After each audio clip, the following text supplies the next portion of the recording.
Guys, let's just unpack on News Galore for days. Hi guys, yazini kosamazwavelela uConnie Ferguson bathi wayengazangaza attende umngcwabo kaPresley or mhlawumbe ayi noma ngememorial uEvil unja bamdonsa. Yabona i-tweet angikazi izinto abazisho ngaye lapho. Khona nabathi ucambe ukuthi uBeyonce wala South Africa. Guys, like honestly, why would a person acanga ukuthi uBeyonce but guys? Bathi nje awukahle wena instead uyahamba kwi-premiere Kings of Joburg ngathi that season or whatever is going on there. They like, hey please. I mean, I didn't even like it as a Kings of Joburg. It's not my thing. Angazi ukuthi why. And it's fine guys. I mean, sinezinto ezingafani masabantu asho umuntu nsini kuthi eyazi kahle ex wena uzokwenzani. Imop is nothing. Bazokudonsa. Khona nabathi evil. Guys, sifini lapho. Kuhleli kabi yakushiya uthanda imali. Khona labo uthe uthanda imali instead of supporting other people.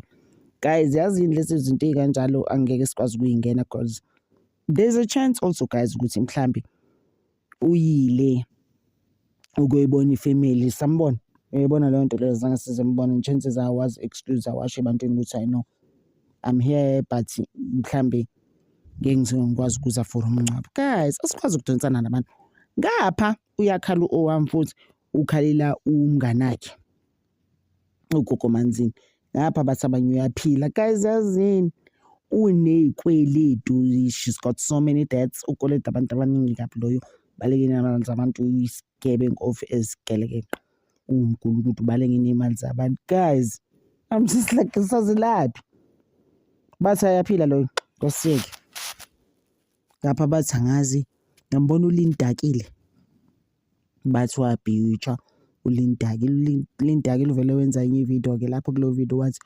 uNkulunkulu owa-created this world, which is true. That's just my belief as well. Because I mean, sila sikhona ngobani?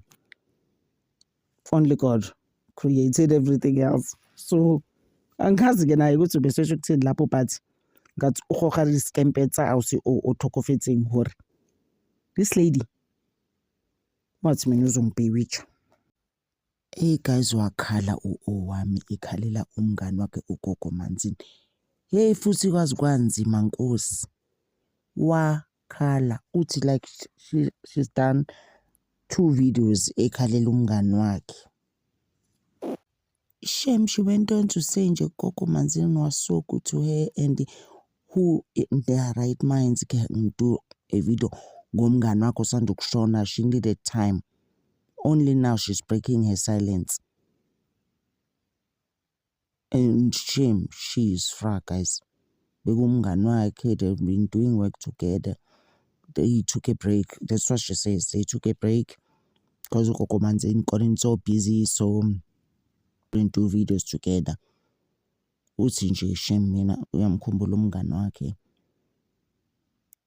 With the little things that they used to do together and doing videos with her and all of that. Sorry guys, nje uzisa ubuhlungu I don't want to lie. Hayi bo guys, yabo lento lelo ukuthi ugogo Manzini uyaphila guys ayikho. Owami uthi umbonile guys at the morgue. How scary guys those things. Yo mina ngeke ngangisekho right. Guys, ugogo Manzini bekumngane ka owami like for real, like she even knows ifamily yakhe, the in-laws and Gogo Manzini's daughter. Hey guys, it's really not right. Yo guys, it's heartbreaking. Akakhali guys uwami. And how nje she saw Gogo Manzini's child and how wow. And how heartbreaking this is. Oh guys, owami uvalelisa ngokuthi thank you Chomi for loving me. Esho Gogo Manzini guys. Bekumngane wakhe. Ngakho ngempela.